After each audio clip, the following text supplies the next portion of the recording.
General Barry McCaffrey is obviously a former general in the military. He was also the former drug czar. He's an analyst for NBC News, and he also works for a great many defense contractors. There was a great article in the New York Times for which the writer won a Pulitzer Prize. It was David Barstow, and he did a two-part series about how there's these military analysts that work for defense contractors that then go on television, are not identified as working for defense contractors, and that continually promote war. And Barry McCaffrey was featured in that article. And I remember one of my favorite parts of that was when they pointed out that McCaffrey went on air and talked about how we were winning the Iraq war because of the Abrams tank. And he said, you know, God bless the Abrams tank. It turns out he works for the company that makes the Abrams tank. Okay, not surprising. So what we just found out is, through a leak, that Barry McCaffrey gathered some of the top executives at NBC News and did a presentation for them about how we are about to go to war with Iran. Now, what he's presenting, is it really what the military thinks? What the intelligence community thinks? Who knows? Is it what the defense contractors want the media to think? That might also be true. Now, here's what we know. Defense contractors, before Iraq and Afghanistan, their profits were at about $6 billion. After those two wars, their profits were at $24 billion. Not talking about revenue, we're talking about profits. Now, $18 billion in profits, that's extra because of those wars. That can motivate some people, right? And they pay these people like General McCaffrey really, really well. So, what did the memo that he presented to these NBC News executives say? Well, that's very interesting. So, first of all, it was titled, Iran and the Gulf Creeping Toward War. Now, he wants NBC News to think, oh my God, we're going towards war, we're going towards war.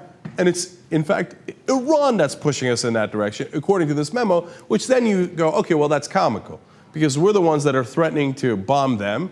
We're the ones that are doing the sanctions on them. To say that Iran is being aggressive here is ridiculous. It's totally counterfactual. So that immediately makes me think, well, you know what, this guy's not on the level. In fact, the first line of the memo is, quote, in my judgment, we are now in a high-risk situation in the Gulf with a significant probability of Iranian escalation in the coming 90 days. So it's the Iranians that are doing it, and tell everybody in the country, oh my God, it's coming, it's coming. And it's going to be happening in 90 days.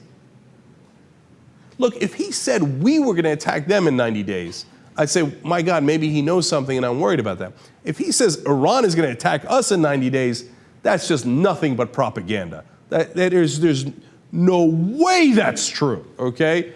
Iran right now is going back to the bargaining table and taking off the preconditions that they asked for because the sanctions are hurting them. And they don't want to go to war. They get destroyed in war. All those lab coats and everything are so that they can say, oh, don't attack because you never know. We could be dangerous. So now what does he think about their nuclear capability? Of course, he's got to put that in there to scare the bejesus out of these guys so they can go scare the American public.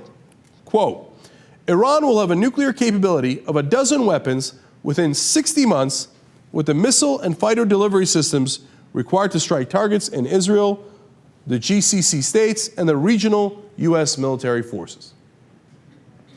Now that sounds bad, like, oh my God, they're about to have the weapon. They might hit Israel in 60 months. It's a matter of months. You know what 60 months is? It's 5 years. It's interesting that they put it in terms of months, right? So you're telling me that they might have weapons in 5 years, and they're going to attack in 90 days? With what? Their slippers? Why? If they're not going to have a nuclear weapon for 5 years, why would they attack in 90 days? If they need 5 years to build a weapon, why would they escalate in 90 days? That makes no sense.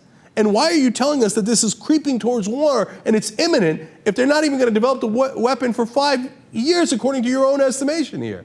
The whole memo is about, oh my God, it's coming, oh, the war, Iran, they're so dangerous. But slip in there, oh yeah, maybe it happens in 5 years, maybe it doesn't. And then at the end, something that even others have not drawn attention to, Glenn Greenwald's done a great job of exposing this at Salon. He mentioned this just in passing, but I thought this was the most striking part. Towards the end of the memo, it says, quote, the Israelis lack any credible conventional military power to counter the Iranian nuclear threat. Their forced option would be a preemptive nuclear strike. You didn't read that wrong. Nuclear strike.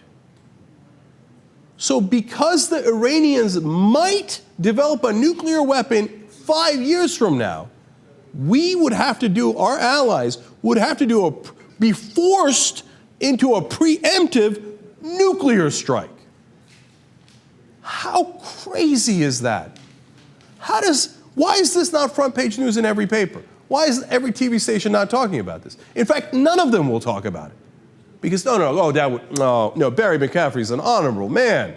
Oh yeah, he makes millions of dollars from defense contractors who make billions of dollars off of war. But no, you could never question General Barry McCaffrey. You could never question any of these people. No. We have to protect our own. We protect the media. We protect our media analysts. So, this is a reality. We have the memo. There's no question about it. But the rest of the media will likely bury it. But think about the absurdity of that last sentence. Since we're afraid they might one day have nuclear weapons, we have to drop a nuke on them. Who are the aggressors? What have we become? If Israel drops a nuclear weapon on Iran, when they don't even possess a nuclear weapon, let alone have any intention of ever using it, that is an aggressive war, an aggressive nuclear strike that breaks every international law there is, would be the most profound war crime you could ever imagine. And if we got into that middle of that war, I guarantee you the U.S. would be on their side. And even Barry McCaffrey in this memo talks about, hey, you know what? They have a lot of mines in Iran, and they're actually pretty good at it, and they have some hidden subs instead of, we used to hear about Saddam subs too. I don't know where they went when the war started. Magically all disappeared. Anyway, he says, well, the Strait of Hormuz is really narrow. If they happen to, if some of those mines hit our ships and one of our ships go down, well, then we would definitely have all-out war. I didn't see that as a warning. Unfortunately, I saw that as a blueprint. And that's exactly what I warned you about before.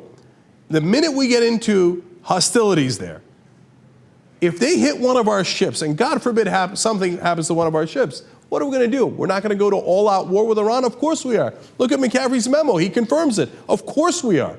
And General McCaffrey's employers are going to love it. They're going to be ecstatic because they're going to make billions off of it. And maybe there's a couple of nuclear strikes along the way. Maybe another couple of 100,000 civilians die like they did in Iraq. Maybe our guys on those ships die. There's money to be made, man.